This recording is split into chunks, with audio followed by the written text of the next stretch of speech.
తెలంగాణలో BRS party ఉనికిని కోల్పోతుందా? 10 ఏళ్లు రాష్ట్రాన్ని ఏలిన గులాబీ బాస్ కు గడ్డు కాలం నడుస్తోందా? బీఆర్ఎస్ ఎమ్మెల్యేలు కారు దిగేందుకు సిద్ధంగా ఉన్నారా? కారు గేడు మార్చడంలో కేసీఆర్ ఇబ్బందులు పడుతున్నారా? అసలు బీఆర్ఎస్ లో ఏం జరుగుతోంది? Watch the story.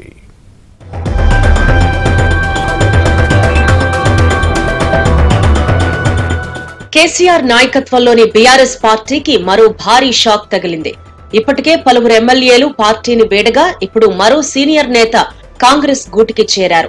కామారెడ్డి జిల్లా బాన్స్వాడ బీఆర్ఎస్ ఎమ్మెల్యే పోచారం శ్రీనివాసరెడ్డి ఇంటికి సీఎం రేవంత్ రెడ్డి వెళ్లారు. ఈ క్రమంలో పోచారాన్ని కాంగ్రెస్ పార్టీలోకి సీఎం రేవంత్ రెడ్డి ఆహ్వానించారు. ముఖ్యమంత్రి రేవంత్ ఆహ్వానం పట్ల పోచారం శ్రీనివాసరెడ్డి సానుకూలంగా స్పందించడంతో కాంగ్రెస్ కండువా కప్పి పార్టీలోకి ఆహ్వానించారు. బీఆర్ఎస్ లో సీనియర్ నేతగా ఉన్న శ్రీనివాసరెడ్డి కుమారుడు భాస్కర్ రెడ్డితో కలిసి హస్తం గూటికి చేరడంతో కేసీఆర్ పార్టీకి భారీ ఎదురుదెబ్బ తగిలినట్లయింది.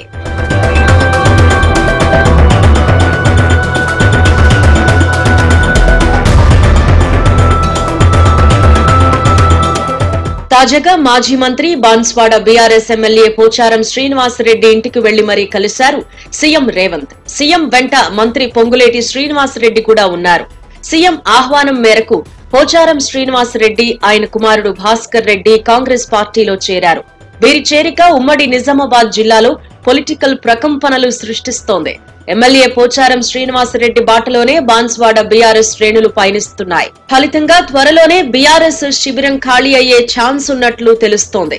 మరోవైపు అసెంబ్లీ, పార్లమెంట్ ఎన్నికల ఫలితాలు బీఆర్ఎస్ పార్టీ ఉనికినే ఇప్పుడు ప్రశ్నార్థకంగా మార్చేశాయి. 39 మంది ఎమ్మెల్యేలు గెలుపొందగా పార్లమెంట్ ఎన్నికల్లో ఒక్క సీటు కూడా గెలుచుకోలేకపోయింది. దీంతో పార్టీ నేతలు పక్కచూపులు చూస్తున్నారు. ఈ విషయంలో కాంగ్రెస్ పార్టీ ఒక అడుగు ముందుగానే ఉందని చెప్పొచ్చు. సీఎం రేవంత్ రెడ్డి అటు పాలనలో ఇటు కాంగ్రెస్ పార్టీని బలోపేతం చేయటంలోనూ తనదైన మార్క్ చూపిస్తున్నారు. రైతుల సంక్షేమానికి తమ ప్రభుత్వం ప్రాధాన్యత ఇస్తోందన్నారు సీఎం రేవంత్ రెడ్డి. రైతుల సంక్షేమానికి పోచారం ఎన్నో సేవలు అందించారు అని తెలిపారు. పోచారం సూచనలకు ప్రాధాన్యత ఇస్తామని తెలిపారు. భవిష్యత్తులో పోచారం శ్రీనివాసరెడ్డికి సముచిత గౌరవం కల్పిస్తామని సీఎం రేవంత్ హామీ ఇచ్చారు. మంచి వాతావరణంలో పెద్దలు పోచారం శ్రీనివాసరెడ్డి గారు మాకు అండగా నిలబడడానికి ఒక మంచి వాతావరణం ఉన్నప్పుడు కొన్ని అనవసరమైన వివాదాలు, అనవసరమైన విషయాలు మనం చర్చించుకోవడం ఏమాత్రం ఉపయోగం లేదు.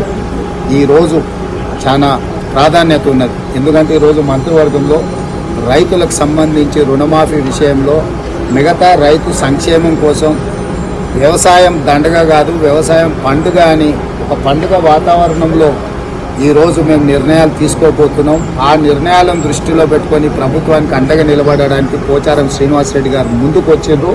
వారిని మనస్ఫూర్తిగా అభినందిస్తూ వారి సలహాలు, సూచనలు, వారి అనుభవాన్ని మా ప్రభుత్వం ఎప్పుడు వినియోగించుకుంటుంది. వారి సూచనల మేరకు రైతులకు ఎంత మేలు చేయగలమో పూర్తి స్థాయిలో చేయాలన్న ఆలోచనతో ముందుకు వెళ్తున్నాము. రైతుల కష్టాలని తీర్చాలని కాంగ్రెస్ పార్టీలో చేరుతున్నాను అని మాజీ స్పీకర్ పోచారం శ్రీనివాసరెడ్డి తెలిపారు. కొత్త ప్రభుత్వం చేపట్టే కార్యక్రమాలు రైతులకు మద్దతుగా ఉన్నాయన్నారు. ఎన్ని సమస్యలొచ్చినా రేవంత్ రెడ్డి ధైర్యంతో ముందుకు వెళుతున్నారు.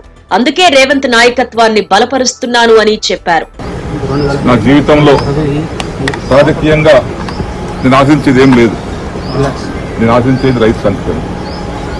నేను వ్యవసాయ శాఖ మంత్రిగా చేశాను, బ్యాంక్ చైర్మన్గా చేశాను. ఇవన్నీ రైతుతో ముడిపడ్డటువంటి సంస్థలు ఇవన్నీ. కాబట్టి రాష్ట్ర ప్రగతిలో వారు చేసేటువంటి అభివృద్ధికి, వారు సంకల్పించినటువంటి కార్యక్రమాలకు చేదోడు వాదోడుగా ఉండి రాష్ట్ర ప్రగతి కోసం, రైతు ప్రగతి కోసం అందరం కలిసికట్టుగా సమీక్షగా కృషి చేస్తాం. పొంగులేటి గారు కూడా, శ్రీనివాసరెడ్డి గారు కూడా పాత మిత్రులే మాకు. వారు రెవెన్యూ శాఖ మంత్రిగా మంచి పోర్ట్ఫోలియో వారి దగ్గర ఉంది.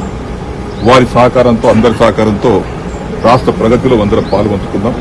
ఇక ఉమ్మడి జిల్లా వ్యాప్తంగానూ ఇదే పరిస్థితి నెలకొంది. కామారెడ్డి, ఎల్లారెడ్డి, జుక్కల్ నియోజకవర్గ నేతలు సైతం కాంగ్రెస్ వైపు తొంగి చూస్తున్నారు. పోచారం వెంట కాంగ్రెస్ లోకి వెళ్లేందుకు ప్రయత్నాలు ముమ్మరం చేస్తున్నారు. గతంలోనూ ఇదే సీన్ జరిగింది. అప్పట్లో టీడీపీ నుంచి టీఆర్ఎస్ లో చేరిన మొదటి నేత పోచారం శ్రీనివాసరెడ్డి. ఆయన తరువాత టీడీపీ నేతలంతా టీఆర్ఎస్ బాట పట్టారు. ఇప్పుడు కూడా పోచారం వెంట అదే సీన్ రిపీట్ అయ్యే సూచనలు కనిపిస్తున్నాయి. మరోవైపు బీఆర్ఎస్ ఎమ్మెల్యే పోచారం శ్రీనివాసరెడ్డి ఇంటి వద్ద ఉద్రిక్త పరిస్థితి నెలకొంది. పోచారం ఇంట్లో సీఎం రేవంత్ ఉండగానే ఇంటి బయట బీఆర్ఎస్ నేతలు నిరసనలకు దిగారు. పోచారం నివాసం వద్ద బాల్క సుమన్, బీఆర్ఎస్ నేతలు నిరసన వ్యక్తం చేశారు. ఆందోళనకు దిగిన బీఆర్ఎస్ నేతలను పోలీసులు అడ్డుకున్నారు. దీంతో బీఆర్ఎస్, కాంగ్రెస్ నేతల మధ్య తోపులాట, వాగ్వాదం జరిగాయి. ఈ క్రమంలో బాల్క సుమన్, బీఆర్ఎస్ నేతలను పోలీసులు అరెస్టు చేసి అక్కడి నుంచి తరలించారు.